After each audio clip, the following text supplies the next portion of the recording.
अवातीतं त्रिगुणरहितं सद्गुरुं तं नमामि, सद्गुरुं तं नमामि।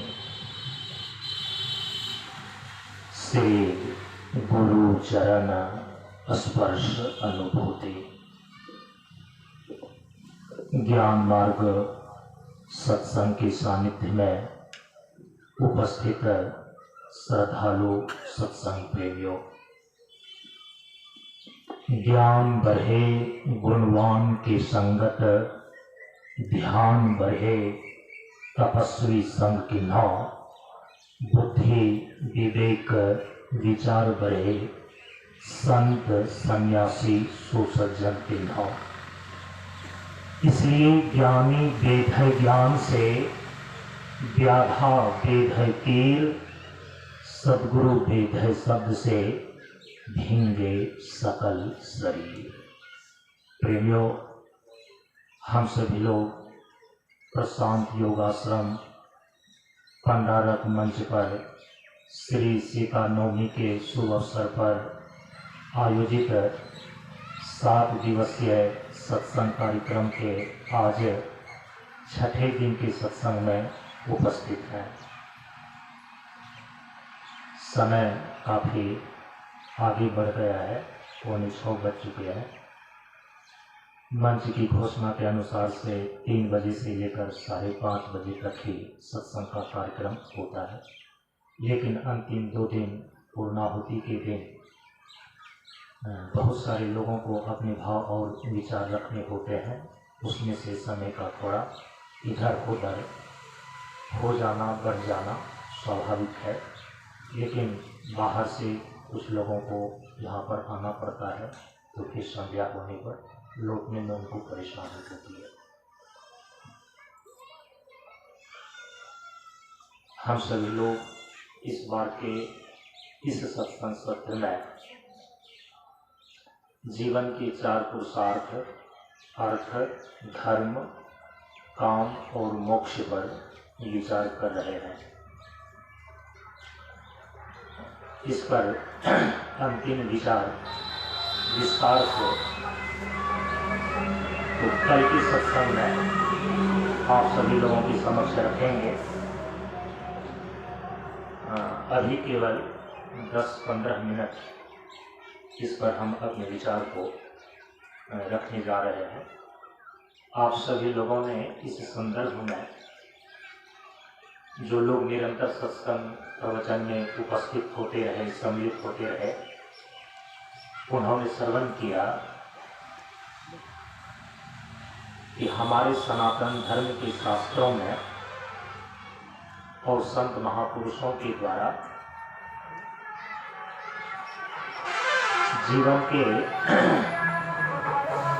4 पुरुषार्थ निश्चित किए गए हैं, और जीवन के ये 4 पुरुषार्थ हैं काम पुरुषार्थ, अर्थ पुरुषार्थ, धर्म पुरुषार्थ और मोक्ष पुरुषार्थ। पुरुषार्थ का शाब्दिक अर्थ ही होता है सभी पुरुषों की इच्छा का जो विषय है उसको बोलते हैं पुरुषार्थ। यहाँ पुरुष का अर्थ है जीव मात्र। सभी जीवों के अंदर, सभी जीवों के इच्छा का जो विषय है उसको बोलते हैं पुरुषार्थ। तो जीव तो असंख्य हैं, तो असंख्य जीवों के अंदर असंख्य इच्छाएं हैं, लेकिन उन असंख्य इच्छाओं को हमारे ऋषियों ने उनको 4 श्रेणियों में बांट दिया है। असंख्य इच्छाओं को 4 श्रेणियों में बांट दिया, और उसी 4 श्रेणी का नाम है जीवन के 4 पुरुषार्थ। व्यक्ति या तो काम की इच्छा करता है, और काम का अर्थ होता है संसार के सुख भोग। ये सबके अंदर है, किसी के अंदर प्रकट रहता है और किसी के अंदर यह गुप्त और सुप्त रूप में रहता है, लेकिन संसार के सुख भोगने की इच्छा सभी जीवों के अंदर है। इसी को बोलते हैं काम की इच्छा। अब इसके निमित्त जो प्रयत्न करते हैं उसको बोलते हैं काम पुरुषार्थ। तो असंख्य इच्छाओं में सबसे पहली श्रेणी की जो इच्छा है जीव के अंदर, वो है संसार के सुख भोगने की इच्छा। इस सब में है। इसके बाद जो दूसरी प्रकार की इच्छा जन्म लेती है वो है अर्थ। अर्थ का शाब्दिक अर्थ है, मतलब है संपत्ति, धन। क्योंकि संसार के सुख भोगने की इच्छा यदि अंदर है, कामना यदि अंदर है, वो कामना को शांत से रहने नहीं देगी। वो तो बेचैन करती है कि ये चीज हमें चाहिए, ये चीज हमें चाहिए, स्त्री चाहिए, पुत्र चाहिए, अच्छा मकान चाहिए, अच्छा भोजन चाहिए, अच्छा वस्त्र चाहिए, घूमने फिरने के ये सारे संसाधन चाहिए। तो संसार के सुख भोगने के जितने भी साधन हैं, यदि कामना अंदर है वो तो भी चाहिए। अब उसकी व्यवस्था करने के लिए, संसार के सुख भोगने की इच्छा को पूरा करने के लिए अर्थ की जरूरत होती है, संपत्ति की जरूरत होती है। इसीलिए अब सभी जीवों के अंदर संपत्ति की, धन की और अर्थ की इच्छा होती है, अर्थोपार्जन करने की इच्छा होती है। अब ये दूसरी प्रकार की इच्छा है। असंख्य इच्छाओं में ये दूसरी श्रेणी की इच्छा है, अर्थोपार्जन करने की,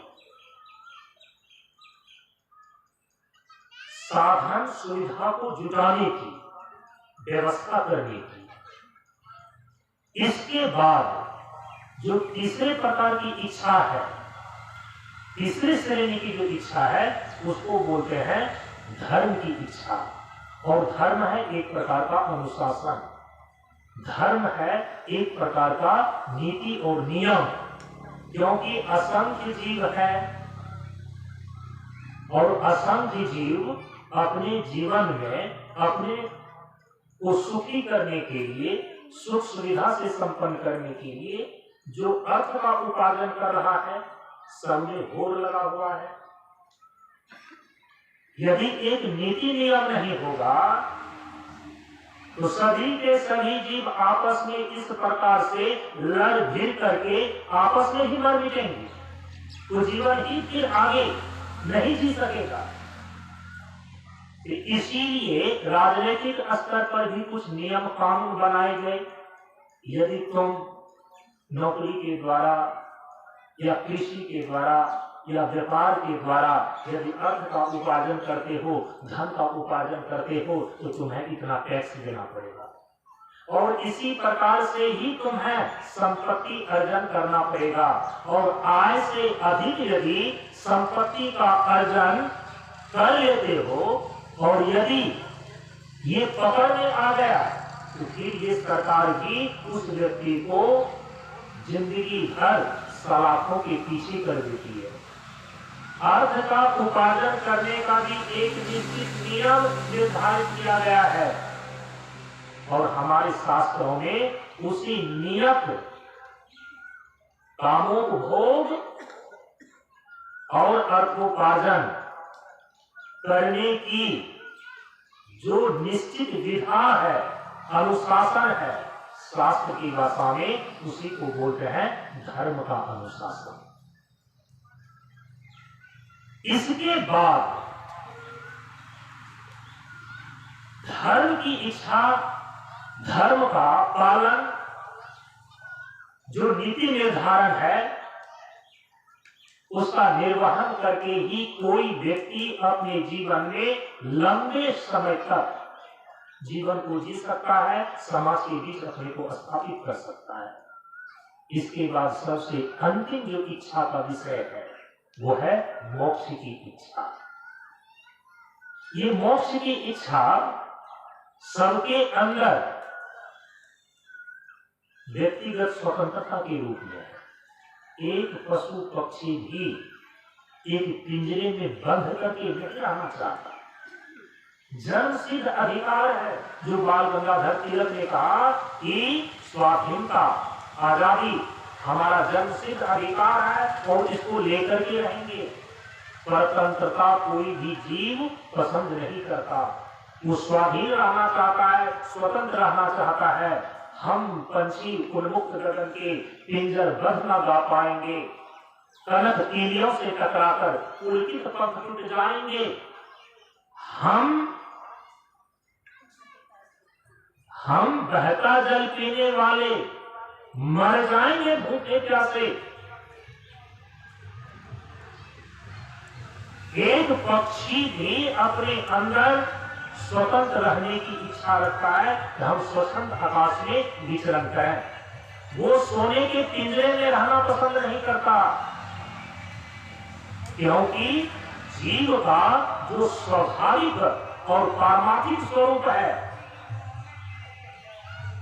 ईश्वर अंश जीव अविनाशी होने के कारण से स्वतंत्रता, स्वाधीनता, स्वच्छंदता इनके अंदर स्वाभाविक रूप से विद्यमान है। और जब यही पूर्ण रूप से घटित होता है, स्वतंत्र होने की इच्छा, मुक्त होने की इच्छा, तो इसी को बोलते हैं मोक्ष। शरीर और संसार के बंधनों से छूट जाना, सभी प्रकार के दुखों की आत्यांतिक निवृत्ति कर लेना और परमानंद को समुपलब्ध हो जाना, हमारे शास्त्र में इसी को कहा गया है मोक्ष। तो मोक्ष की इच्छा भी सभी जीवों के अंदर है। अब इन चार प्रकार की श्रेणियों में जो असंख्य इच्छाओं को बांट दिया गया, काम की इच्छा, अर्थ की इच्छा, धर्म की इच्छा, मोक्ष की इच्छा, इसी इच्छा को लेकर के जब प्रयत्न होता है तो उसके साथ अब पुरुषार्थ शब्द जुड़ जाता है। काम पुरुषार्थ, अर्थ पुरुषार्थ, धर्म पुरुषार्थ और मोक्ष पुरुषार्थ। कामों को भोग की पूर्ति के लिए जो प्रयत्न किया जाए वो काम पुरुषार्थ, अर्थोपार्जन के लिए जो प्रयत्न किया जाए वो अर्थ पुरुषार्थ है, धर्मानुष्ठान के लिए जो किया जाए वो धर्म पुरुषार्थ है, और मोक्ष को प्राप्त करने के लिए जो उपाय बतलाए गए हैं, जब उसकी साधना किया जाए तब उसको बोलते हैं मोक्ष पुरुषार्थ। ये जीवन की पूर्णता को प्राप्त करने की मानो चार सीढ़ियां हैं। कोई अचानक मोक्ष तक नहीं पहुंच जाएगा। जीवन का जो सबसे अंतिम परम पुरुषार्थ है वो मोक्ष माना गया है, क्योंकि जैसे जैसे व्यक्ति के अंदर विवेक का प्रकाश बढ़ता जाता है, समझदारी बढ़ती जाती है, वो धीरे धीरे देखता क्या है, ये तो ठीक है कि हमारे अंदर संसार की सुख भोगने की इच्छा है, और इसी इच्छा के कारण से रात दिन गधे बैल की तरह अर्थ का उपार्जन करने में कोई नौकरी के पीछे भाग रहा है, कोई खेती बाड़ी के पीछे भाग रहा है, करना पड़ता है उसे, कोई व्यापार कर रहा है, अर्थ का उपार्जन करना पड़ता है। ये अर्थ के उपार्जन करने में भी सरकार के द्वारा, धर्मशास्त्र के द्वारा अब उसमें एक नीति निर्धारण कर दिया गया कि तुम इसी तरीके से ही अर्थ का उपार्जन कर सकते हो, इतना ही कर सकते हो। तो काम, अर्थ और धर्म, इसका यह एक व्यवस्था का चक्र चलते रहता है, और यह जीव अपने जीवन को सुखी करने के लिए इन चक्रों में पीसते रहता है। जब गहराई से ये विचार करता है कि हम तो स्वतंत्र होना चाहते हैं, हम तो अपने जीवन में एक ऐसी अवस्था का अनुभव करना चाहते हैं जहां मृत्यु की छाया न हो, जो कि 2-3 दिन पहले हम बता करके आए, जहां मूर्खता की चपेट न हो, जहां दुख की अनुभूति न हो,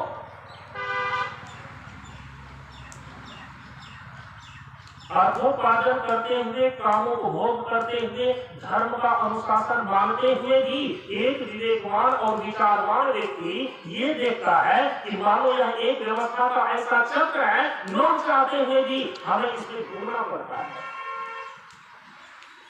सुख चाहिए तो अर्थ का उपार्जन करो, अर्थ का उपार्जन चाहिए तो नियम और कानून का पालन करो। एक संघर्ष तो जीवन में लगा हुआ ही है, जबकि हम जीवन में चाहते हैं निश्चिंतता,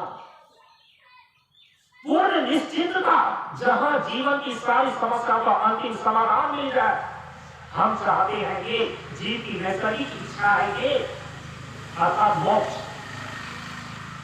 जहां ये मृत्यु के भय से छूट जाए, मूर्खता की चपेट से छूट जाए और दुखों की आत्यांतिक निवृत्ति कर ले। जब तक ये तीन चीजें नहीं हो जाती है, तब तक वो कभी भी चाहे कितना ही कामों को भोग कर ले, कितना ही वह अर्थोपार्जन कर ले, कितना ही धर्म का अनुष्ठान करके वो सुखद और सुगम परिस्थिति का निर्माण कर ले, यहाँ तक कि स्वर्ग को प्राप्त कर ले धर्म का अनुष्ठान करके। लेकिन एक विवेकवान व्यक्ति, एक विचारवान व्यक्ति यह अपने आप में देखता है कि हमारे जीवन का आत्यांतिक समाधान तो इसमें दिखता नहीं, इसमें पूर्ण निश्चिंतता तो घटित होता नहीं है। तब वह सत्य की खोज में चल पड़ता है, तब वह अपने जीवन में जिस प्रकार से जीवन की पूर्ण निश्चिंतता, जीवन के सारी समस्याओं का अंतिम समाधान पाया जा सके, जीवन की उच्च परम पुरुषार्थ मोक्ष को सिद्ध करने के लिए वह चल पड़ता है। ऐसे हमारे महापुरुषों ने विचार करके बतलाया है कि इन चारों पुरुषार्थ में प्रथम जो दो पुरुषार्थ है, अर्थ और काम, अर्थ पुरुषार्थ और काम पुरुषार्थ की ओर प्रवृत्ति मनुष्य का स्वाभाविक रूप से होता है, हर मनुष्य का, क्योंकि संसार के सुख भोगने की इच्छा है और उसकी व्यवस्था के लिए वो प्रयत्न करेगा, अपनी समझ के अनुसार से प्रयत्न करेगा। यदि अनपढ़ व्यक्ति है तो अपने अनुसार से, पढ़ा हुआ लिखा व्यक्ति है तो अपने अनुसार से, और यदि कोई धार्मिक व्यक्ति है वो अपने अनुसार से। संसार के सुख भोगने की इच्छा विद्यमान है, इसको मना नहीं किया जा सकता, और यदि है तो उसकी तो फिर साधन सुविधा चाहिए, उसके लिए कुछ व्यवस्था चाहिए। तो इसीलिए कामोपभोग और अर्थोपार्जन में प्रवृत्ति, अर्थ पुरुषार्थ और काम पुरुषार्थ की ओर प्रवृत्ति, ये जीवन में स्वाभाविक होती है। लेकिन याद रखिएगा, इन चार पुरुषार्थ में अंतिम जो दो पुरुषार्थ है, धर्म और मोक्ष, हमारे महापुरुषों का कहना है, विचारकों का कहना है कि धर्म पुरुषार्थ और मोक्ष पुरुषार्थ, धर्म और मोक्ष की ओर मनुष्य की प्रवृत्ति स्वाभाविक नहीं होती है। 99.9% हम पूरे विश्व की बात कर रहे हैं। पूरे विश्व में जो 7.5 अरब की जनसंख्या अभी हो रही है, 7.5 अरब लोग पूरे विश्व की धरती पर निवास कर रहे हैं, उसमें 99.9% व्यक्ति, नजर उठा करके आप देख लीजिए, अध्ययन करके देख लीजिए, केवल अर्थ और काम के पीछे भाग रहा है। क्योंकि अर्थ और काम की ओर सभी जीवों की स्वाभाविक प्रवृत्ति होती है। संसार के सुख भोगने की इच्छा है, उसकी आपूर्ति के लिए व्यवस्था करने के लिए दौड़ है। लेकिन जीवन के अंतिम जो दो पुरुषार्थ हैं, धर्म और मोक्ष, मोक्ष चाहता है एक जीव, लेकिन वो मोक्ष हमारे जीवन में घटित कैसे होगा, उसकी ओर प्रवृत्ति सभी जीवों की स्वाभाविक नहीं होती, सभी मनुष्यों की स्वाभाविक नहीं होती। धर्म और मोक्ष की ओर स्वाभाविक प्रवृत्ति नहीं होती सबकी। किसकी होती है और कैसे होती है? यदि किसी जीव का पूर्व जन्म में कुछ ऐसा संस्कार अर्जित किया गया, माता पिता के द्वारा किया गया हो या उनका व्यक्तिगत पूर्व जन्म का संस्कार हो, तो उस संस्कार से प्रेरित होकर के वह धर्म और मोक्ष की ओर चलेगा। एक दूसरी बात, यदि पूर्व जन्म का संस्कार उस प्रकार का नहीं भी है कि वह धर्म और मोक्ष की ओर प्रेरित कर सके, तो कई बार ऐसा होता है कि परमात्मा कृपा करके हमें ऐसे सज्जन संत महापुरुषों की संगति और सानिध्य करा देते हैं। उस सत्संगति से और सानिध्य से जिनको इसका सौभाग्य प्राप्त हो जाता है, तो सत्संग के सानिध्य से, संत महापुरुषों के विचार से धीरे धीरे उनके अंदर विचार में परिवर्तन होता है, तब वह धर्म और मोक्ष की ओर प्रवृत्त होता है। इसके बाद धर्म और मोक्ष की ओर प्रवृत्ति का जो तीसरा कारण बनता है वो होता है ईश्वर की अहित की कृपा।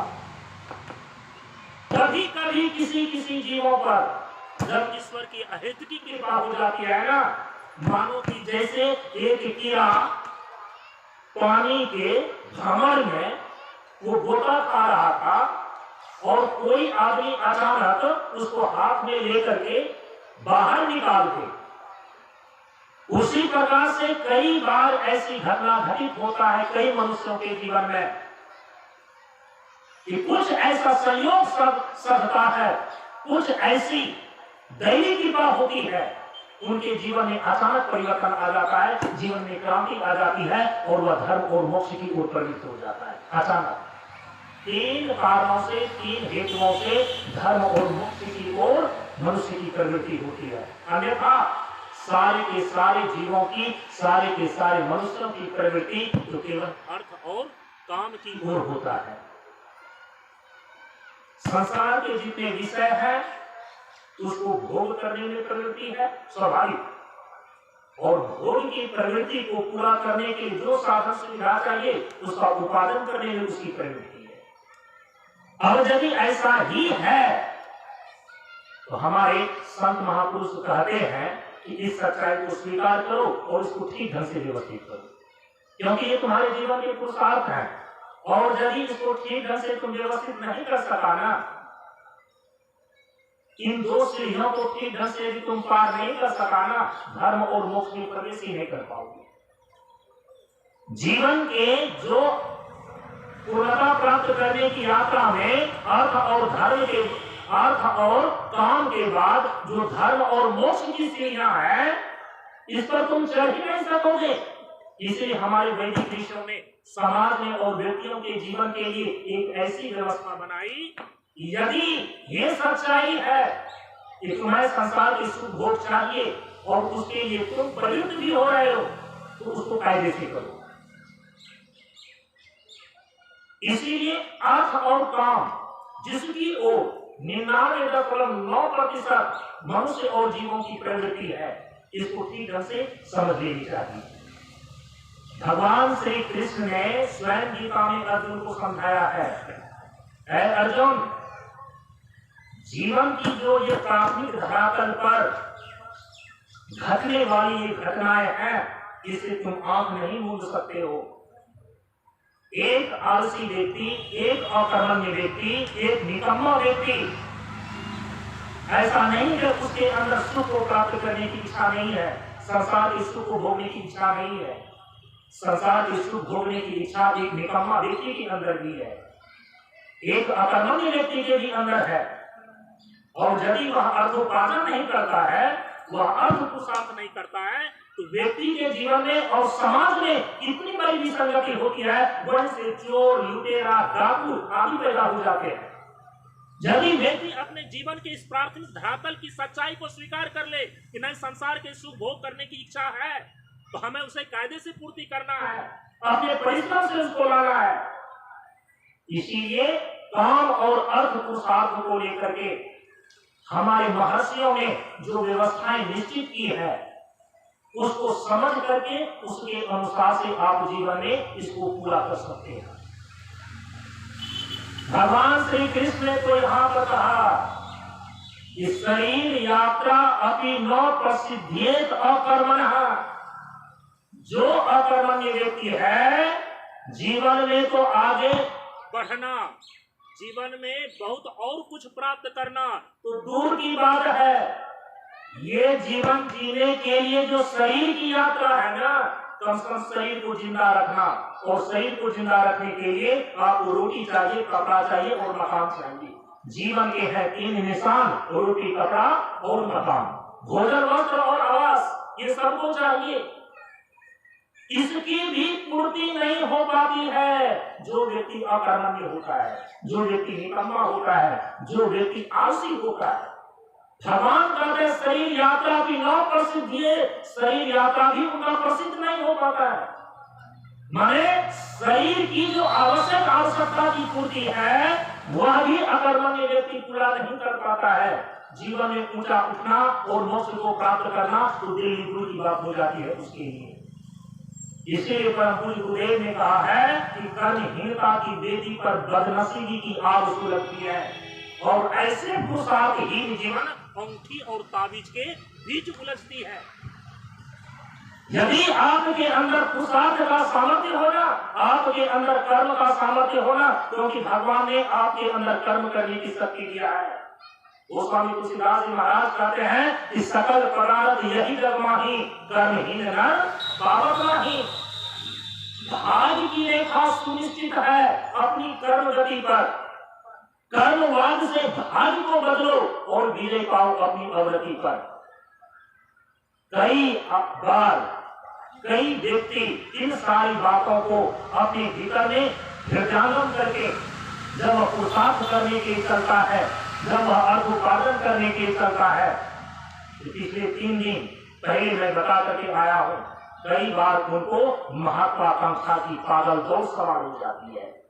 और यहीं पर हमारे महापुरुष फिर से सावधान करते हैं, अपने कर्म के बल पर, अपने पुरुषार्थ के बल पर, यदि तलवार के नोक पर पूरी दुनिया को अपने अधिकार में लेना चाहते हो तो पुरुषार्थ का यह रूप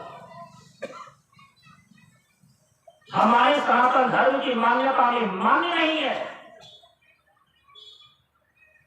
क्योंकि पुरुषार्थ का मतलब ये होता है दुख की निवृत्ति और सुख की प्राप्ति।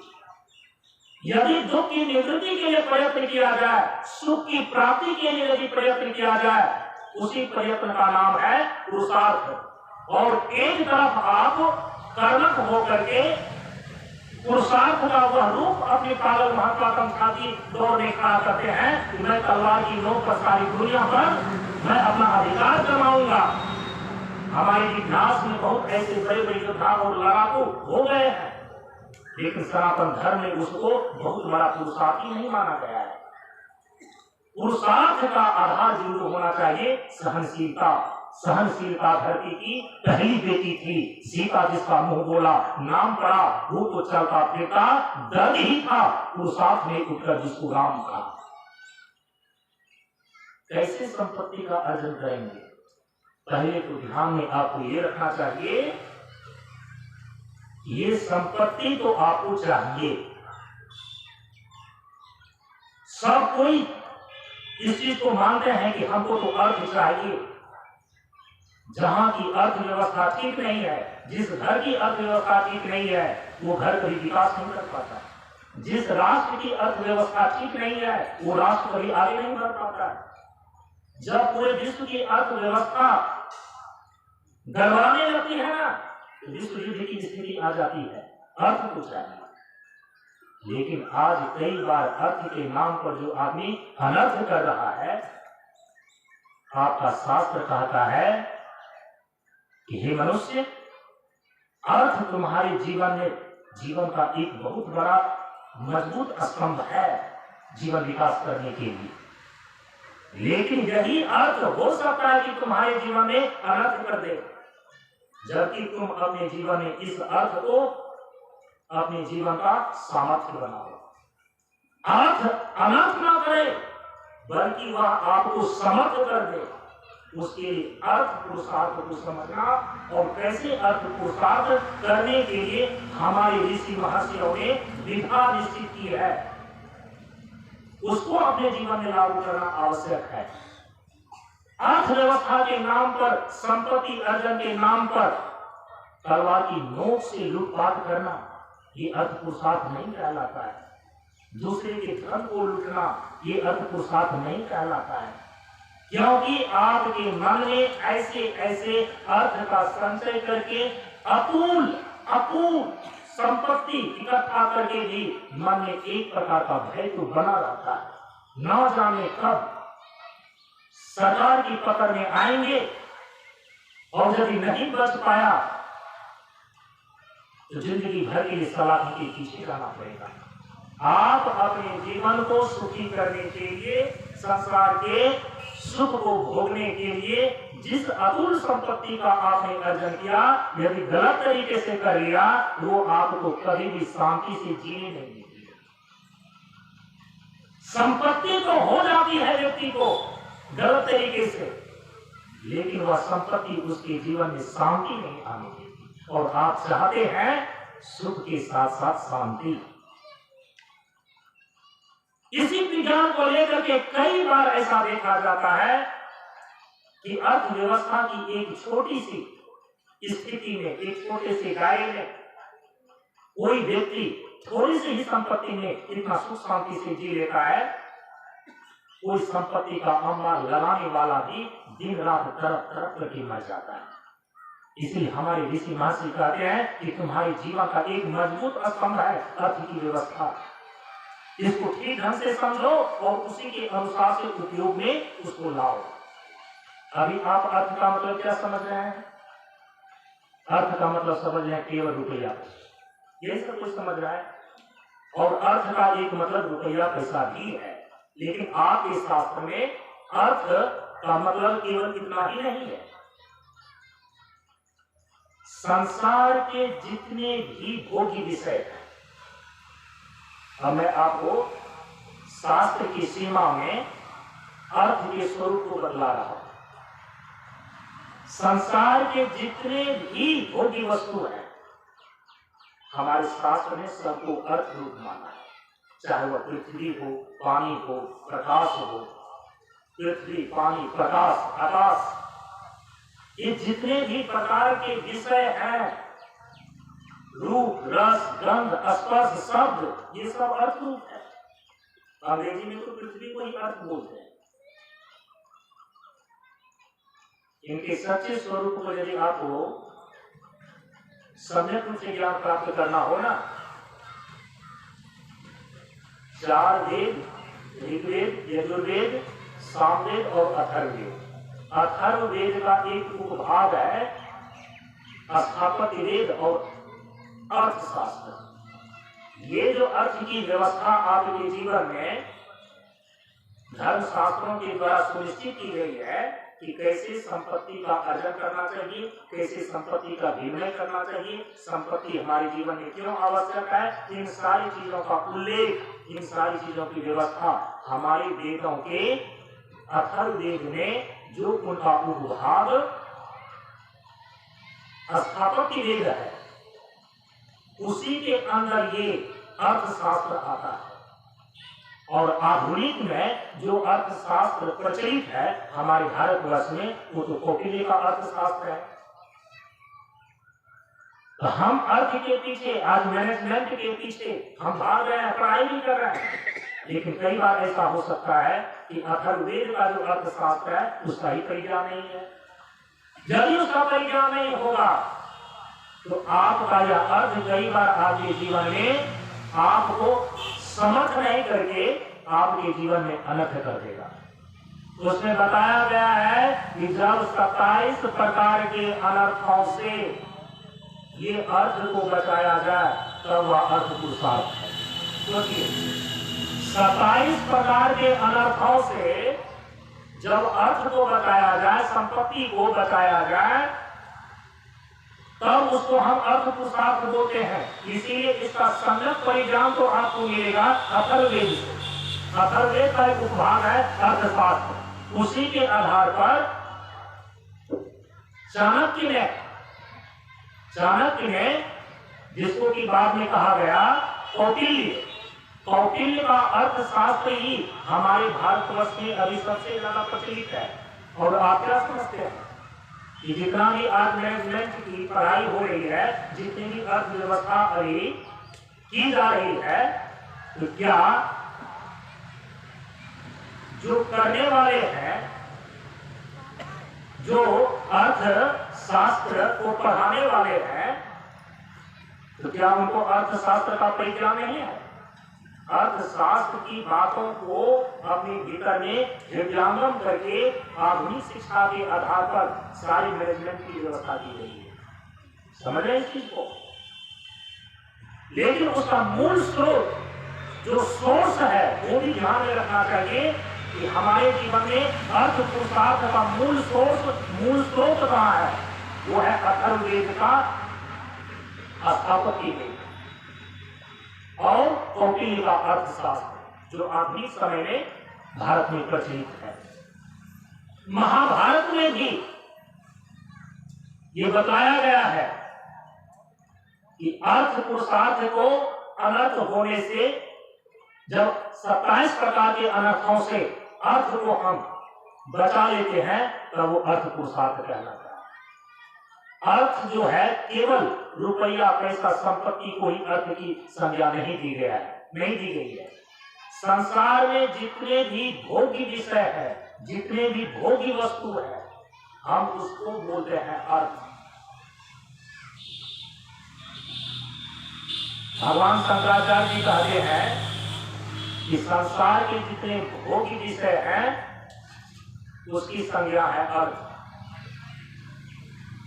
जब उस विषय का हम उपभोग करते हैं, उस विषय का सेवन करते हैं, उसी की संज्ञा है काम।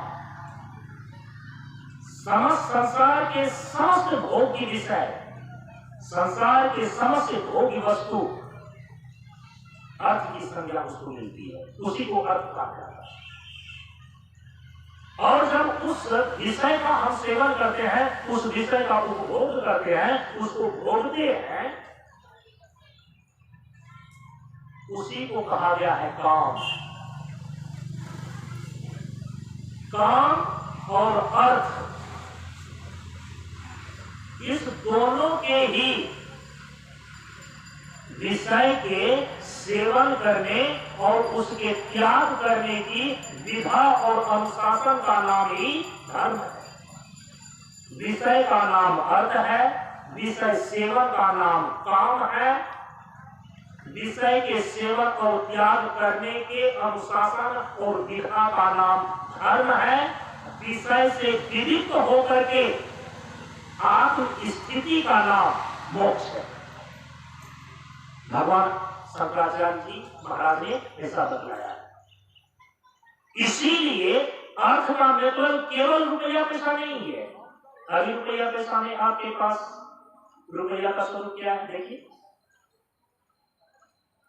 कागज का टुकड़ा, और कागज के टुकड़े रुपये हैं, उसका मूल्य उस कागज के टुकड़े में नहीं है, उस सरकार के नियम में। अभी नोटबंदी हुआ ना, जिस दिन नोटबंदी हो गया, जितने 1000 और 500 के नोट थे, सरकार ने कहा कि रिजर्व बैंक ने अपने शाखा बैंक में जाकर उसको जमा कर देना, नहीं तो वे कागज के टुकड़े हो जाएंगे। हो गए कि नहीं हो गए कागज के टुकड़े? अरे देखिए, धन किसको माना जाता था हमारी प्राचीन परंपरा में? गौ धन, गज धन, बाजी धन और रतन धन खान। सोने का मूल्य सोना ही रहता है, उसको कभी गोबर नहीं किया जा सकता। इसीलिए यही कारण है कि पहले जब राजतंत्र की व्यवस्था चलती थी विश्व में, आदान प्रदान करने के लिए सोने की सिक्का चलाई गई, और वे सोने की सिक्का, सोने की कीमत, उसका जो मूल्य है, कोई व्यक्ति यदि घोषित कर दे कि सोने का कोई मूल्य नहीं है, तो उनके घोषित करने से कुछ नहीं होगा।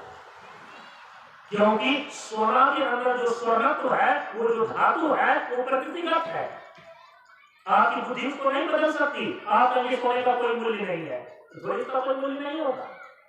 सोना को यदि धरती में गाड़ दें, फिर भी उतनी ही कीमत का है। सोने का यदि आभूषण बना लें, फिर भी उसकी कीमत होगी। आप समझ रहे हैं इसको? पहले सोने की सिक्का चलाएगी, तो सोने के सिक्के के बाद तांबे के सिक्के चले, चांदी के, सिल्वर का, और इसके बाद तांबे के सिक्के चलाए गए। अब देखिए ना कैसे कैसे व्यवस्थाएं बदलती चली गई। धन के रूप में आप रुपया पैसा जो मांग रहे हैं ना, वो रुपया पैसा जो आपने इकट्ठा करके रखा है ना, उसकी कोई कीमत नहीं है। वो सरकार के नियम पर निर्धारित है। जिस दिन वो घोषणा कर दिए कि अब उसका कोई वैल्यू नहीं है, कोई मूल्य नहीं है, तो वो जो है कि मिट्टी के भाव के हो गए। फिर ये मिट्टी की कीमत है, मिट्टी की कीमत है। मिट्टी में क्योंकि अन्न उपजता है, अन्नम ब्रह्म गौ इंदिया, अन्न को धन है नहीं। तांबे के सिक्के के बाद देखिए कांच का सिक्का बनाया गया, कांच का सिक्का। इसके बाद एल्युमिनियम का सिक्का बनाया गया। और इन सारी चीजों को हटा करके लोहे का सिक्का बनाया गया। और आपके हाथ में जितने भी अभी सिक्के हैं ना, वो लोहे के सिक्के हैं। अलग प्रकार का लोहा है, उसी को गिरा करके सिक्का बनाया गया है। और जो रुपया है ना, 500 का रुपया, 2000 का नोट, 100 रुपये का नोट, वो तो कागज है। उसको जलाने को जलकर राख हो जाएगा, कुछ विशेष नहीं बचेगा। इसीलिए पहले जो धन माना जाता था, संपत्ति माना जाता था, सोने को, चांदी को, क्योंकि उसकी प्रकृतिगत मूल्य थी। गौ धन, गज धन, बाज धन और रतन धन था। ये जो रुपया पैसा, जमीन जायदाद, इसको जो अर्थ के रूप में, संपत्ति के रूप में देखते हैं आप, अभी जो रुपये कैसे चल रहे हैं हमारे शास्त्रों में, इसको तो कभी धन माना ही नहीं है। सोने के सिक्के को, चांदी के सिक्के को, जिनकी प्रकृतिगत मूल्य होती थी, उसको उन्होंने धन माना, उनको अर्थ माना। गौ को धन माना, हाथियों को धन माना, पशु धन माना, सोना चांदी जमीन जायदाद को उन्होंने धन माना, रतन को उन्होंने धन माना। आज आपके रुपये पैसे में जो कि कागज और लोहे पर कुछ मोहरें केवल अंकित कर दी गई है, वो सरकार के नियम पर निर्धारित है कि किस समय उसका मूल्य वो समाप्त कर दे और कब तक उसका मूल्य बना करके रखे। आप सभी लोग नोटबंदी के समय से इस बात से परिचित हैं। हमारे यहाँ पर जो धन है ना, जो संपत्ति है ना, जो अर्थ है ना, जितने भी प्रकार के संसार की भोग्य वस्तु है, सबको अर्थ की संज्ञा प्रदान की गई। और इसको मूल रूप से 3 भाग में बांटा गया। एक तो जो रुपया, पैसा, कंकर, पत्थर, जमीन, जायदाद, गौधन, गजधन, वादी धन और रतन धन आम है। परंतु गुरुदेव कहते हैं ये तमोगुणी संपत्ति है, ये सबसे निचले स्तर, जड़ स्तर की संपत्ति है। और इसका भी मूल्य है, क्योंकि इसी का हम आदान प्रदान करते हैं। लेकिन सब कोई जानते हैं कि कोई केवल रुपया नहीं खा सकता, कोई सोना चांदी नहीं खा सकता। हाँ, हम विनिमय करते हैं। आपने वो कहानी सुना है, इतिहास में पढ़ा होगा। एक पोरस राजा थे। सिकंदर ने जब यह सुना कि भारत सोने की चिड़िया है, तो भारत को लूटने के लिए वो यूनान से अपने सैनिकों को लेकर के आया। और सिकंदर का सेनापति था सेल्यूकस। तो उस समय के जो भारत के उत्तरी भाग क्षेत्र के राजा थे, उनका नाम था कुरु, और कुरु को पौरुष भी कहा जाता था। तो अपने सेनापति सेल्यूकस को भेजा, यदि यहाँ पर आप मारकाट नहीं करना चाहते हैं, जनता को दुख नहीं देना चाहते हैं, तो सीधे से अपने राज्य हमारे कब्जे में कर जाए। सेल्यूकस यही बात लेकर के राजा पौरुष के पास गया, और राजा पौरुष को, राजा कुरु को जब ये पता चला कि विश्व विजेता की महत्वाकांक्षा लिया हुआ सिकंदर यूनान से चलकर के भारत आया है, क्योंकि उन्होंने सुन रखा था कि अर्थ की व्यवस्था में भारत इतना मजबूत है, इतना मजबूत है कि उसे सोने की चिड़िया कहा जाता है। आज तो लोग जीवन के 4 पुरुषार्थ में केवल 2 पुरुषार्थ के पीछे भाग रहा है और उसी 2 पुरुषार्थ को करने में जो सबसे आगे है आज उसको विकसित राष्ट्र की संज्ञा दे रखे हैं। लेकिन आप अपने शास्त्रों में जाकर के कहिए, सही मायने में यदि विकसित राष्ट्र पूरे सृष्टि के इतिहास में कोई मुल्क हो पाया था तो केवल आर्यावर्त भारतवर्ष है, क्योंकि जहां जीवन के चारों पुरुषार्थ अपनी पराकाष्ठा को प्राप्त करता है उसी को हम केवल और केवल विकसित राष्ट्र बोल सकते हैं। केवल अर्थ की पराकाष्ठा को देख लिया अमेरिका और इंग्लैंड ने तो हो गया वो विकसित राष्ट्र। केवल काम की पराकाष्ठा को उन्होंने देख लिया तो हो गया वो विकसित राष्ट्र। धर्म और मोक्ष कहां चला गया? यदि इंग्लैंड अमेरिका तथा कथित जितने भी विकसित राष्ट्र हैं आप देख सकते हैं कि केवल अर्थव्यवस्था को और काम पुरुषार्थ को उन्होंने बढ़ा चढ़ा करके अपने आप में व्यवस्थित किया है। जीवन के 4 पुरुषार्थ में जो ऊपर का पुरुषार्थ है धर्म पुरुषार्थ और मोक्ष पुरुषार्थ वो तो उसे छूटा हुआ है। हम कैसे उसको विकसित कर सकते हैं? यदि हम अपने आप में जीवन का सम्यक विकास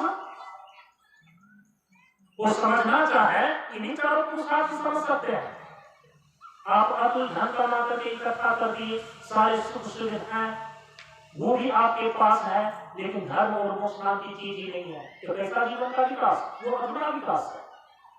भारत ने एक समय में अर्थ की पराकाष्ठा को देखा, इसलिए इसे सोने की चिड़िया कही गई। अर्थ पुरुषार्थ की पराकाष्ठा देखने के कारण से भारत को सोने की चिड़िया कही गई। ये इतिहास में पढ़ने को आपको मिल जाएगा। भारत के बहुत सारे इतिहास को नष्ट कर दिया गया। विदेशी लोगों ने आकर के यहाँ भारत के भौगोलिक सांस्कृतिक और सामाजिक स्थिति का अध्ययन करके जो इतिहास लिखा है विदेशों की लाइब्रेरी में भी अभी मौजूद है, चीन में है, इंग्लैंड में भी है। सोने की चिड़िया कही जाती थी क्योंकि अर्थ पुरुषार्थ की पराकाष्ठा को भारत ने देखा। काम पुरुषार्थ की पराकाष्ठा को इसी भारत ने देखा। इसीलिए यहाँ के नर नारी को देवी और देवता के नाम से संबोधित किए गए। इसी भारत ने धर्म पुरुषार्थ की पराकाष्ठा को देखा। यही कारण है स्वामी विवेकानंद ने शिकागो में जब भाषण दिया उस समय जिस समय ब्रिटिश साम्राज्य ने इस भारत को गुलाम बना करके रखा था, आजाद भारत में स्वामी विवेकानंद इंग्लैंड और अमेरिका नहीं गए थे। उस समय भारत गुलाम था। जिन्होंने गुलाम बना करके रखा था उसी की धरती पर जाकर के उन्होंने इस बात की घोषणा किया कि पूरे विश्व के धर्म की जननी भारतवर्ष है। तो चूंकि धर्म पुरुषार्थ की पराकाष्ठा को देखने के कारण भारत ने देखा, इसीलिए भारत को सर्वधर्म जननी कहा गया है। ये सभी मानते हैं, चाहे वो ईसाई धर्म हो चाहे वो इस्लाम धर्म हो। पूरे विश्व में जो 12 प्रकार के धर्म अभी प्रचलित है उन 12 प्रकार के धर्मों में उनके धर्म के इतिहास को पढ़ करके देख लीजिए तो सबसे प्राचीन धर्म आपको सनातन धर्म मिलेगा। सबसे प्राचीन धर्म आपको हिंदू धर्म मिलेगा। इसीलिए धर्म की पराकाष्ठा धर्म पुरुषार्थ की पराकाष्ठा देखने के कारण से ही भारत को सर्वधर्म जननी कहा गया। और जानते हैं भारत को विश्व गुरु क्यों कहा गया? अध्यात्म का ज्ञान भारतवर्ष से ही पूरे विश्व के मुल्क तक पहुंचा है। ये बात है आज के किसी भी इतिहासकार से छिपी हुई नहीं है। मोक्ष की पराकाष्ठा को देखने के कारण से मोक्ष की पुरुषार्थ को मोक्ष पुरुषार्थ की पराकाष्ठा को देखने के कारण से भारत को विश्व गुरु कहा गया। क्योंकि जिस अध्यात्म ज्ञान को पा करके व्यक्ति मोक्ष को प्राप्त कर लेता है, शरीर और संसार के बंधनों से छूट जाता है। यह अध्यात्म ज्ञान सर्वप्रथम इस पृथ्वी पर भारतवर्ष में विकसित हुआ। जिस भारत की भूमि ने जीवन के चारों पुरुषार्थ की पराकाष्ठा को देखा हो, आज उस भारत को गरीब देश कहा जाता है। अरे गरीब ये था नहीं, गरीब बनाया गया। और याद रखिए, आज भी गरीब नहीं है। गरीब होने की मानसिकता हमें हजारों वर्ष से डाली गई है, खास करके 200 वर्षों से डाली गई है। 6 प्रकार की रीतें केवल भारत में पाई जाती है। जितने प्रकार के अनाज भारत में पैदा होते हैं, विश्व के किसी मुल्क में पैदा नहीं होता है, क्योंकि यहाँ 6 प्रकार की रीतें पाई जाती है। पूरे भारत की अर्थव्यवस्था पर पूरे विश्व की नजर है, और भारत के लोगों के अंदर ये मानसिकता डाल दी गई है कि पूरे विश्व के मानचित्र में तुम एक गरीब देश हो। इतिहास को उठा करके आप देखिए, जिसने जीवन के चारों पुरुषार्थ की पराकाष्ठा को प्राप्त किया हो, पूरे विश्व के इतिहास में केवल भारत ही विकसित राष्ट्र कहा जा सकता है। और यदि गरीबी का टिप्पा लगाया हुआ है ना, यह एक राजनीतिक षड्यंत्र है। और जब तक भारत के प्रत्येक व्यक्ति इस चीज को ठीक ढंग से नहीं समझ लेता है, ये गरीबी की मानसिकता से बाहर नहीं निकल सकता। अर्थ एक ही रूप में नहीं है। अर्थ का एक प्रकार है रुपया, पैसा, जमीन, जायदाद, कंकर, पत्थर, गौधन, गजधन, बाजीधन, रतन, वही सिकंदर का सेनापति सेल्यूकस जब राजा पोरस के पास आए कि बिना युद्ध किए ही अपने राज्य को सिकंदर के हवाले कर दो। जब सिकंदर पहुंचा है राजा पोरस के यहाँ पर, जब उन्होंने प्रस्ताव रखा, राजा पोरस ने कहा कि आपका यहाँ पर कैसे आना हुआ। उन्होंने स्पष्ट रूप में कहा, मैं विश्व विजेता सिकंदर का सेनापति, मुख्य सेनापति सेल्यूकस भारत को सोने की चिड़िया समझ करके इस भारत पर कब्जा करने के लिए आया हूं। और उत्तरी भारत हिमालय के क्षेत्र में सबसे पहला तुम्हारा ही राज्य पड़ता है, इसलिए तुम हथियार डाल दो, अपने आप को सिकंदर की बंदी बन जाओ। यहाँ की सारी जनताएं युद्ध में नहीं मारे जाएंगे। राजा पोरस समझ गए। उन्होंने कहा कि ठीक, सोने की चिड़िया समझ करके यदि आप भारत को लूटने के लिए आए हैं ना, भारत यहाँ की सनातन व्यवस्था में आतिथ्य सत्कार इनका धर्म है। ठीक है, युद्ध की बात होगी बाद में, पहले आपका आतिथ्य सत्कार तो कर लें। और जानते हैं राजा पोरस ने सेल्यूकस का आतिथ्य सत्कार कैसे किया था? चूंकि सेल्यूकस ने कहा था कि मैं सोने की चिड़िया समझ करके आया हूं भारत, राजा पोरस ने जब उनका सत्कार किया तो सोने की कुर्सी पर उनको बिठाया, सोने के टेबल सामने लगाया, सोने के रोटी ही उनको परोसा गया सोने की थाली में। और जानते हैं लिक्विड सोना को ही सोने के ग्लास में पीने के लिए दिया गया, और सोने के पंखे से, सोने के झालर से उसको झेला गया। राजा पोरस ने कहा कि जिस सोने की चिड़िया को समझ करके आप आए हैं, वो सोना ही सोना आपके स्वागत में हाजिर है। बड़ा अचंभित हुआ सेल्यूकस। अब सोने की कुर्सी पर बैठा जा सकता है, टेबल लगाया जा सकता है, सोने की थाली में भोजन परोसा जा सकता है, लेकिन यदि वह भोजन में रोटी सोने की बनी हो, जो भी खाद्य सामग्री है वो सोने की ही परोसी गई हो, तो कोई व्यक्ति सोना कैसे खा सकता है? अचंभित होकर के सेल्यूकस ने देखा, कहा कि आपने सोने से ही मेरा स्वागत किया, ठीक है, लेकिन मैं इसको खा तो नहीं सकता हूं। मेरे सम्मान में आपने हाजिर किया। राजा पोरस ने कहा ठीक है, इसको खा नहीं सकते हैं, लाकर तो ले जा सकते हैं ना। तो जो भी थाली में परोसा गया था उसकी झोली में डाल दिया, कहा कि ले जाइए, और आपका जो भव्य स्वागत किया गया अपनी सहनता से कर दीजिए। सिकंदर के पास गया सेल्यूकस, और उन्होंने कहा कि राजा पोरस ने तो हमारा ऐसे स्वागत किया, सब कुछ सोने का, क्योंकि मैंने कहा था कि सोने की चिड़िया समझ करके भारत को कब्जा करने के लिए आया हूं। प्रेमियों, सोना, चांदी, रुपया, पैसा, ये भी अर्थ है, लेकिन वो अर्थ भी जीवन की एक सीमा पर जाकर के व्यर्थ हो जाती है। आप उसको खा नहीं सकते हैं, उसे आदान प्रदान किया जा सकता है, खरीदा बेचा जा सकता है, लेकिन पेट के अंदर डाल करके भूख को नहीं मिटाया जा सकता। ये बात समझ में आ गई सिकंदर को। लेकिन फिर भी सिकंदर जो था, राजा पौलुस के उस संदेश को उतनी गहराई से समझ नहीं सका। समझा थोड़ा कि सिकंदर ये पौलुस राजा ये बताना चाहता है कि रुपया, पैसा, सोना, चांदी ये भी अर्थ है, ये भी संपत्ति है, लेकिन जीवन में ये इसके द्वारा केवल खरीदा बेचा जा सकता है, विनिमय किया जा सकता है, इसे भूख नहीं मिटाया जा सकता। और सोने की चीजें समझ करके आप भारत को लूटने आए। सिकंदर महात्माकांक्षी था। परम पूज्य गुरुदेव ने हम सभी लोगों को बतलाया, नहीं माना सिकंदर ने, और राजा पौलुस को बंदी बना लिया। बंदी बना लेने के बाद जब सिकंदर के सामने हाजिर किया गया, तो सिकंदर ने पूछा राजा पौलुस से कि बताओ अब तुम्हारे साथ कौन सा व्यवहार किया जाए, बोलो तुम्हारे साथ कैसा व्यवहार किया जाए। और जानते हैं, जिस राजा पौलुस को बंदी बना करके सिकंदर के सामने हाजिर किया गया था, और उस राजा पौलुस की स्वाभिमान को देखिए, जबकि हाथ में हथकड़ियां, पैर में गेड़ी पड़ी हुई है। जब सिकंदर ने पूछा कि राजा पुरु बताओ अब तुम बताओ अब तुम्हारे साथ कैसा व्यवहार किया जाए, राजा पौलुस ने कहा कि एक राजा दूसरे राजा के साथ जैसा व्यवहार करता है वैसा ही व्यवहार मेरे साथ करो।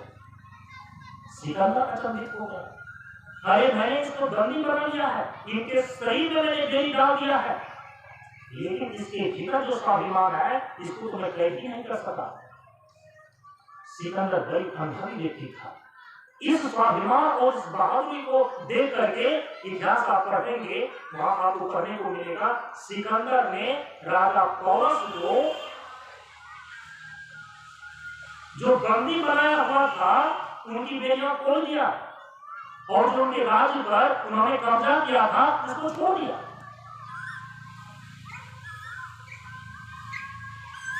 राजा पौलुस और सिकंदर, जो सिकंदर सोने की चिड़िया समझ करके अतुल संपत्ति भारत की सोने चांदी को मार करके लूटने के लिए आया था, प्रेमियों, इस घटना में राजा पौलुस के इस घटना ने सिकंदर को वापस उन सारी संपत्तियों को लौटाने की व्यवस्था कर दिया।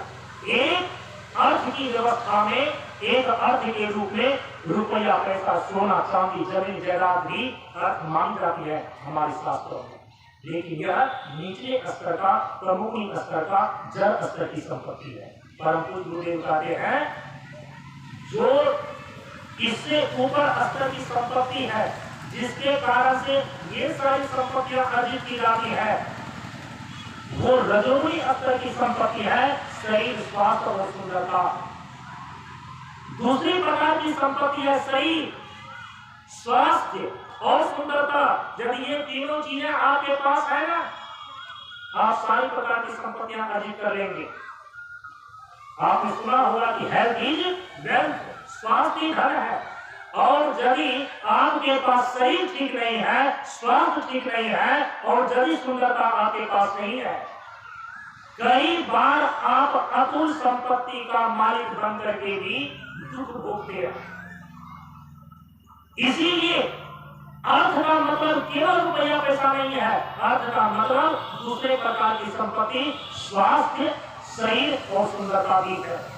इसीलिए आप संपत्ति के अर्जन करने में इस प्रकार से शरीर, स्वास्थ्य और सुंदरता का दोहन न कर दें, जो कि संपत्ति का अर्जन करके उसका उपभोग करने के लायक ही न रह जाए।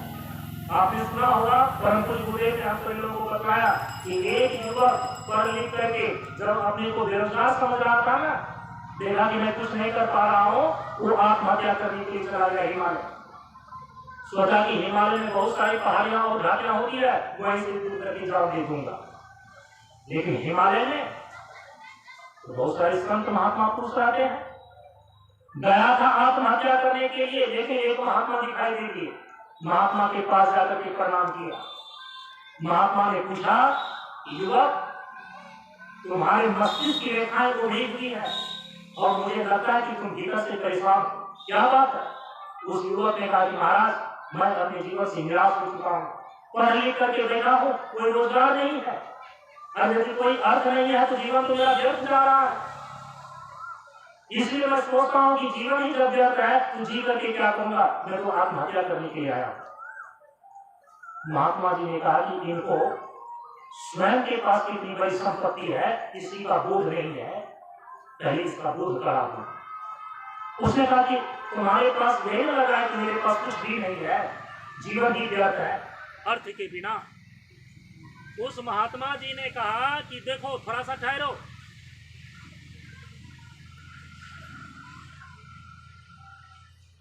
अपने कुटिया के बगल में ले गए और उस युवक से उन्होंने कहा, महात्मा जी ने, कि तुम कहते हो कि मेरे पास कुछ नहीं है, मेरा जीवन बेकार है और व्यर्थ है, इसलिए मैं आत्महत्या करना चाहता हूं। देखो तुम्हारे पास क्या क्या नहीं है, हाथ है ना, पैर है ना, पूरा शरीर से हट्टा कट्ठा शरीर, स्वास्थ्य और सुंदरता, ये तीनों चीज दिख रही है, इससे भी बड़ी कोई संपत्ति हो सकती है क्या? ठीक है, यदि कि तुम इसका कोई कीमत नहीं, तुम्हारे पास जो चीज है इसका कोई कीमत यदि तुम नहीं आते हो तो कोई बात नहीं है, तुम्हारा जो ये पैर है ना, ये 50,000 रुपया में खरीदने के लिए तैयार है, क्या बेचोगे? आप तो घबरा गए युवक। कहा कि अभी मेरे पास बहुत सारे भक्त हैं, अमेरिका के हैं, इंग्लैंड के हैं, वो हाथ से काट करके ले जाएगा और दूसरे को दान कर देगा, वो संपत्ति बहुत कमा लेगा। लेकिन तुम यदि कहा जो मेरे पास कुछ भी नहीं है, तो महात्मा जी ने कहा कि तुम्हारा ये पैर बहुत ही स्वस्थ दिख रहा है और सुंदर दिख रहा है, क्या 50,000 में दोनों पैर तुम बेचने के लिए तैयार हो? युवक चुप हो गया। कहा कि चुप मत हो, ये तुम्हारा जो दोनों हाथ है ना, बड़ा ही स्वस्थ और सुंदर गतीला दिखाई दे रहा है, इसको 1 लाख में बेचोगे? युवक चुप हो गया। कहा कि छोड़ो, यदि हाथ पैर नहीं दोगे, ये तुम्हारी दोनों आंखें बड़ी सुंदर दिख रही हैं, क्या दोनों आंख 2 लाख रुपया में बेचोगे? जितने उनके शरीर के अंग थे, उस महात्मा ने जब उनका कीमत बतलाया था कि अभी के अभी तुम कहो, अभी अभी शरीर के ये अंग बेच करके तुम लाखपति नहीं करोड़पति बन सकते हो, और तुम कहते हो कि मेरे पास कोई संपत्ति नहीं है।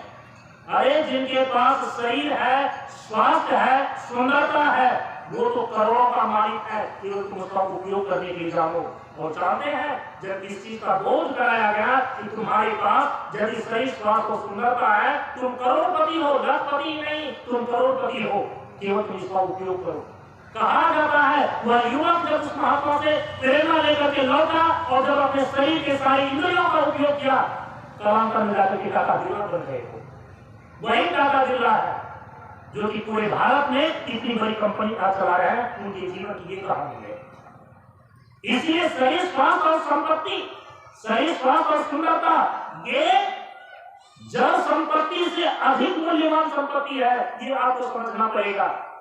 यही कारण है कि जिस समय आपका शरीर बीमार पड़ जाता है, शरीर मरणासन में आ जाता है, सारे जमीन बेच करके भी आप जीवन को बचाना चाहते हैं, शरीर को बचाना चाहते हैं, तो कीमत किसकी अधिक थी, जमीन की या शरीर की? आप तो जमीन को बेच करके शरीर को बचाना चाह रहे हैं, सोना चांदी को बेच करके आप इलाज कराना चाह रहे हैं, तो कीमतवान कौन हो गया? शरीर। परम पूज्य गुरुदेव कहते हैं 1 रुपया पैसा से भी जो ऊंची संपत्ति है वो शरीर और स्वास्थ्य है। जो हेल्थ को, स्वास्थ्य को बना करके रखता है, वो कभी भी निर्धन नहीं हो सकता है, केवल उसका उपयोग करेगा। जानते हैं, इससे भी ऊपर की एक संपत्ति और होती है, वो है सतोगुण स्तर की संपत्ति, और उसका नाम है ज्ञान, गुण और चरित्र। ज्ञान, गुण, चरित्र ये दैवीय संपदा है। जिसके पास ज्ञान है, जिसके पास सतोगुण है, जिसके पास चरित्र है, आपने सुना होगा ना, wealth is lost, nothing is lost, health is lost, something is lost, if character is lost, all things is lost. चरित्र यदि गया तो सब कुछ चला गया। ये रुपया पैसा वाला यदि धन गया तो समझो कुछ नहीं गया, तो फिर आ जाएगा। लेकिन यदि स्वास्थ्य चला गया, समझो कि कुछ गया। धन गया तो कुछ नहीं गया, स्वास्थ्य गया तो कुछ गया, यदि चरित्र चला गया तो समझो सब कुछ चला गया। तो परम पूज्य गुरुदेव ने कहा कि सबसे बड़ा जो संपत्ति है, सबसे बड़ी जो संपत्ति और धन है, वो है ज्ञान गुण और चरित्र। ज्ञान गुण और चरित्र को लेकर के अब देखिए, अभी के परिप्रेक्ष्य में यदि मैं उदाहरण दूं, हमारे भारतवर्ष में बहुत ऐसे ऐसे राजनेता है, यदि कि उनकी 7 पीढ़ियां भी बैठ करके खाए ना, 7 जन्मों तक वो खत्म नहीं होगी। इतनी संपत्ति इकट्ठा करके कुछ लोगों ने रखे हैं, लेकिन पूरे भारत में, पूरे समाज के बीच उनके चरित्र का जो प्रदर्शन है, चरित्र की जो रूपरेखा है, उसकी कितनी कीमत है। लेकिन हमारे ही बीच कुछ ऐसे व्यक्ति हैं जिनके नाम पर 1 करोड़ रुपए भी बैंक बैलेंस नहीं है, लेकिन पूरे विश्व के बड़े बड़े दिग्गज नेता लोग उनके इशारे पर नाच रहे हैं। उनके पास है क्या? क्या रुपया पैसा है? नहीं, रुपया पैसा के नाम पर तो करोड़ रुपये भी उनके बैंक बैलेंस नहीं है, लेकिन ज्ञान गुण और चरित्र की संपत्ति उन्होंने इतना संजो करके रखा है कि पूरे विश्व पर भाई कर रहा है। मैं नाम लेना नहीं चाहता। इसीलिए परम पूज्य गुरुदेव ने कहा कि कुछ संपत्ति ऐसी होती है जो शरीर स्वास्थ्य और सुंदरता से भी ऊपर होती है, उसका नाम है ज्ञान गुण चरित्र। आपने वो घटना सुना होगा ना, विश्वामित्र राजा अपने सैनिक बल लेकर के जब एक जंगल में गए, तो जब रात हो गई तो विश्राम करने के लिए कहां पहुंचे? वशिष्ठ जी के यहाँ। तो वशिष्ठ जी के यहाँ जाकर के 10,000 सैनिकों के साथ पहुंचे और वहां जो उनका भव्य स्वागत किया, वशिष्ठ जी ने केवल एक कुटिया और कुटिया के पीछे एक कामधेनु गौ।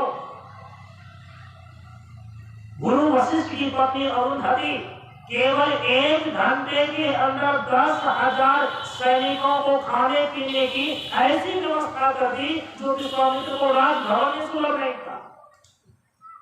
खा पी लेने के बाद ऐसी व्यवस्था को देख करके विश्वामित्र के मन में लोभ हो गया।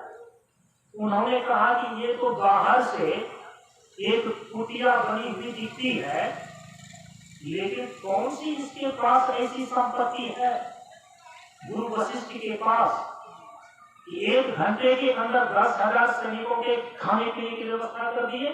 नहीं रहा गया तो वशिष्ठ जी के पास जाकर के विश्वामित्र, जिस समय वो राजर्षि थे, विश्वामित्र ने जाकर के पूछा, राजर्षि विश्वामित्र ने जाकर के पूछा कि आपने 1 घंटे के अंदर 10,000 सैनिकों के खाने की पीने की व्यवस्था कैसे कर दिया? तो उन्होंने कहा कि कुटिया के पीछे जाकर के देखो, ये उसी का कमाल है। तो विश्वामित्र ने सोचा कि हो सकता है कि कोई खजाना होगा, उसी को देखने के लिए वो गया। जब कुटिया के पीछे गए तो विश्वामित्र ने देखा कि एक गाय मिली हुई है, एक गाय जो है वहां पर बांधी हुई है, पीछे आराम कर रही है। इधर कान झांक करके देखा कि कहीं कोई रत्न का भंडार दिखाई नहीं दिया, तो फिर आए, कहा कि पीछे तो एक गाय बंधी हुई है और तो कुछ दिखाई नहीं दिया। कहा कि उसी गौ का कमाल है, वो है कामधेनु। आपने शास्त्रों में कहा होगा कामधेनु कल्प वृक्ष पास। ये जो है ना, द्वापर के पहले त्रेता तक में वस्तु रूप से उपलब्ध होते थे, अभी कलयुग में वस्तु रूप से उपलब्ध नहीं है। शास्त्रों में वर्णित है, कामधेनु का वर्णन है, कल्प वृक्ष का वर्णन है और पारसमणि। यदि अभी पारसमणि रहता है ना तो उसको चुरा करके सभी आदमी सोना, लोहा को सोना बना दिया। अभी पारसमणि वस्तु रूप में उपलब्ध नहीं है, कामधेनु भी वस्तु रूप में उपलब्ध नहीं है, कल्प वृक्ष भी वस्तु रूप में उपलब्ध नहीं है। वशिष्ठ जी ने कहा कि कामधेनु का ये चमत्कार है। अब जब उन्होंने सुना कि कामधेनु ऐसी चमत्कारिक गाय है, वशिष्ठ जी से विश्वामित्र जी ने कहा कि तब ये कुटिया में रह करके क्या करेगी, ये तो मेरे राजभवन में जाना चाहिए। तो कहा कि अरे ये गाय मात्र नहीं है जो तुम इसको ले जा सकोगे, लेकिन विश्वामित्र जी समझने के तैयार नहीं थे। उसने कहा कि आप या तो स्वेच्छा से दे रहे उस गाय को, मैं ले जाऊंगा राजभवन, और यदि नहीं देंगे तो मैं छीन के ले जाऊंगा, हाँक के ले जाऊंगा। तो वशिष्ठ जी ने समझ गया कि मैं जो चीज समझाना चाहता हूं ये समझने के लिए तैयार नहीं है, काफी प्रयास करके देख लो।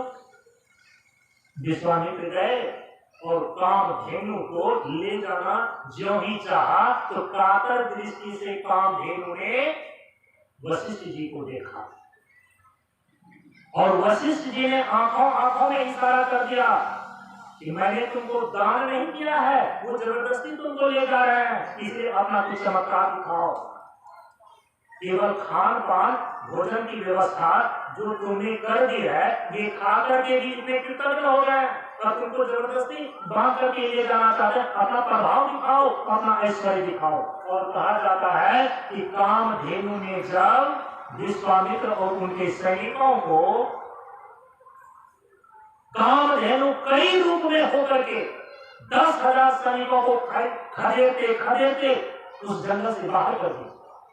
और जब विश्वामित्र के पीछे वो पड़ी तब तक खदेड़ते रही वो कामधेनु, जब तक विश्वामित्र वशिष्ठ जी के चरण में नहीं गिर गए। वशिष्ठ जी के चरण में विश्वामित्र गिर गए तो कामधेनु ने उसको छोड़ दिया। सारे सैनिक अपने शस्त्र के साथ भी कामधेनु का मुकाबला नहीं कर सका। वो साधारण गाय नहीं थी, शास्त्र की भाषा में इसको बोलते हैं दैवीय संपदा।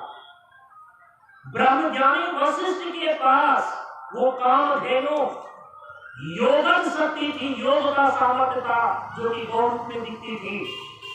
यदि ज्ञान हो, सतोगुण में आप स्थित हो और आपका चरित्र उज्ज्वल हो, दैवीय संपदा एक गाय के रूप में, कामधेनु के रूप में, कल्पवृक्ष के रूप में और पारसमणि के रूप में, जैसे रविदास के कुटिया में पारसमणि रखा रहता था।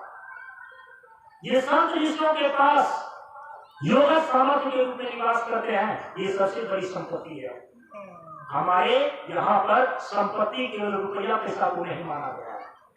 रुपया पैसा भी संपत्ति है, उसका भी उपयोग है, उसका भी उपार्जन कार्य से करना चाहिए। लेकिन याद रखिए उससे भी बड़ी संपत्ति है आपका शरीर और स्वास्थ्य। लेकिन शरीर स्वास्थ्य से भी ऊपर की संपत्ति क्या है? ज्ञान, गुण और चरित्र।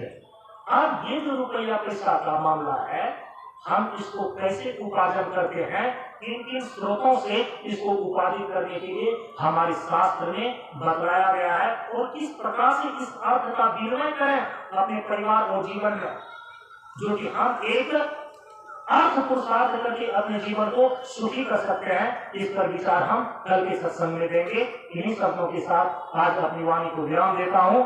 परम पूज्य गुरुदेव के श्री चरणों में नमन करते हुए आप सबों को एक साथ नमो नारायण।